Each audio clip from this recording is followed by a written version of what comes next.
여러분, 우리가 살아가면서 자주 듣는 말 중 하나가 있습니다.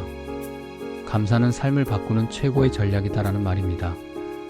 얼핏 들으면 단순한 교훈 같지만 이 안에는 우리가 인생을 대하는 태도 그리고 행복을 결정짓는 비밀이 숨어 있습니다. 오늘은 이 주제를 가지고 깊이 이야기 나눠보겠습니다. 먼저 이런 질문을 해봅시다. 왜 어떤 사람은 어려운 환경에서도 웃음을 잃지 않고 또 어떤 사람은 풍족한 삶을 살면서도 불평과 불만에 가득 차 있을까요? 그 차이를 만드는 것은 외부 환경이 아니라 내 마음의 태도, 바로 감사하는 마음입니다. 미국 심리학자 로버트 에먼스 교수는 20년 넘게 감사 연구를 이어왔습니다. 그는 참가자들을 두 그룹으로 나누어 한쪽은 매일 감사한 일을 3가지씩 기록하게 했습니다. 몇 주 뒤 놀라운 결과가 나타났습니다. 감사일기를 쓴 그룹은 행복감이 높아지고 우울과 불안이 줄었을 뿐 아니라 건강까지 좋아졌습니다. 수면의 질이 향상되고 면역력이 강해졌다는 보고까지 있었죠. 즉, 감사는 단순한 기분 전환이 아니라 삶을 바꾸는 실질적인 힘을 가진다는 것입니다. 그렇다면 왜 감사가 이토록 강력한 전략일까요? 첫째, 감사는 우리의 시선을 바꿉니다. 사람의 뇌는 본능적으로 결핍과 위기에 집중합니다. 살아남기 위해 위험을 먼저 감지해야 했던 원시적 본능 때문입니다. 그런데 감사는 그 방향을 의도적으로 전환합니다. 없는 것, 부족한 것, 두려운 것에만 매달리지 않고 이미 가진 것, 이미 누리고 있는 것에 눈을 뜨게 합니다. 둘째, 감사는 비교의 덫에서 벗어나게 합니다. 현대 사회의 가장 큰 불행 원인 중 하나는 한없는 비교입니다. 친구의 차, 동료의 직급, 이웃의 집, 우리는 타인의 기준으로 나를 평가하며 스스로를 불행하게 만듭니다. 하지만 감사하는 순간 비교는 사라지고 기준은 남이 아니라 나가 됩니다. 나는 이미 충분하다라는 마음이 자리 잡는 것이죠. 셋째, 감사는 관계를 회복시키는 힘입니다. 인간관계가 무너지는 이유는 대부분 사소합니다. 인정받지 못했다고 느끼거나 당연한 수고가 고마움으로 돌아오지 않을 때 생기는 서운함 때문입니다. 하지만 고마워라는 한마디는 관계를 단단히 묶어줍니다. 작은 감사가 쌓이면 그것은 곧 믿음이 되고 신뢰가 됩니다. 역사적으로도 위대한 인물들은 감사의 힘을 강조했습니다. 스승 소크라테스는 감사할 줄 아는 사람은 진정 부유한 사람이다라고 말했습니다. 마하트마 간디는 나는 매일 기도할 때마다 감사로 시작한다고 했죠. 심지어 세계적인 투자자 워런 버핏도 아침에 눈을 뜰 때마다 이 삶에 태어난 것 자체가 큰 복이라고 생각한다고 고백했습니다. 여기서 잠시 우리가 일상에서 자주 겪는 사례를 들어볼까요? 예를 들어 출근길 지하철이 붐벼서 숨이 막힐 때가 있습니다.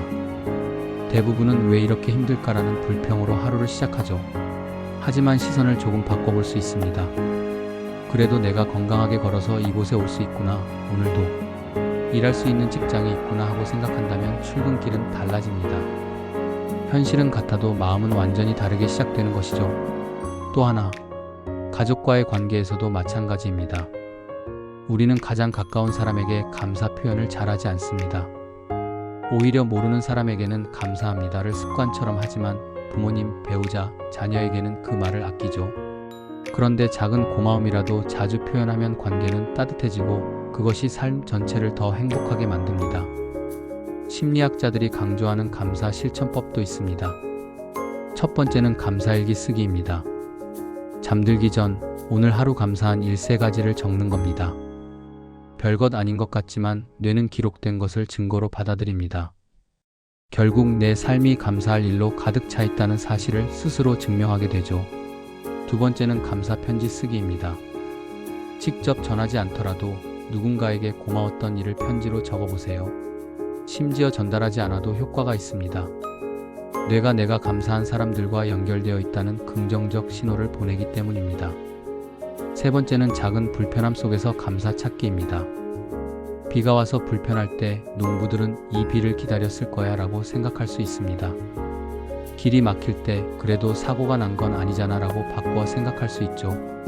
불평 속에서 감사의 이유를 찾는 훈련은 삶을 훨씬 가볍게 만듭니다. 그렇다면 감사가 단순히 마음을 편하게 하는 수준을 넘어 삶을 전략적으로 바꿀 수 있다는 말은 무슨 뜻일까요? 기업 경영에서도 감사는 강력한 도구입니다. 한 연구에 따르면 상사가 직원에게 정기적으로 감사 인사를 전하면 직원들의 업무 효율이 30% 이상 올라갔습니다. 인정받고 있다는 느낌, 자신이 가치 있는 일을 하고 있다는 확신은 단순한 보상보다 훨씬 큰 동기부여가 되기 때문이죠.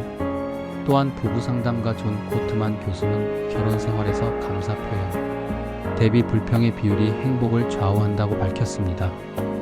불평 한 번에 감사 5번이 필요하다고 했죠. 결국 가정의 평화도 감사 습관에 달려 있다는 겁니다. 이쯤에서 우리 삶을 한번 돌아봅시다. 여러분은 요즘 어떤 것에 감사하고 계신가요? 혹시 너무 바쁘고 힘들어서 감사할 여유가 없다고 느끼시나요? 그렇다면 아마도 더더욱 감사가 필요할 때일 겁니다. 감사는 조건이 아니라 선택이기 때문입니다. 가진 게 많아서 감사하는 게 아니라 감사하기로 선택했기 때문에 마음이 풍요로워지는 것이죠. 마지막으로 제가 드리고 싶은 실천 팁을 정리해 드리겠습니다. 아침에 눈을 뜨면 가장 먼저 오늘 하루를 살 수 있음에 감사합니다라고 말하세요. 식탁에 앉을 때 음식의 출처를 떠올리며 고마움을 느껴보세요. 잠들기 전 오늘 있었던 작은 기쁨 3가지를 떠올리세요. 가까운 사람에게 고마워라는 말을 의도적으로 하루 한 번 이상 건네세요. 이 간단한 습관들이 쌓이면 어느새 당신의 삶은 훨씬 더 밝아져 있을 겁니다. 여러분, 인생은 불확실하고 우리가 원하는 대로 흘러가지 않을 때가 많습니다. 그러나 분명한 것은 있습니다.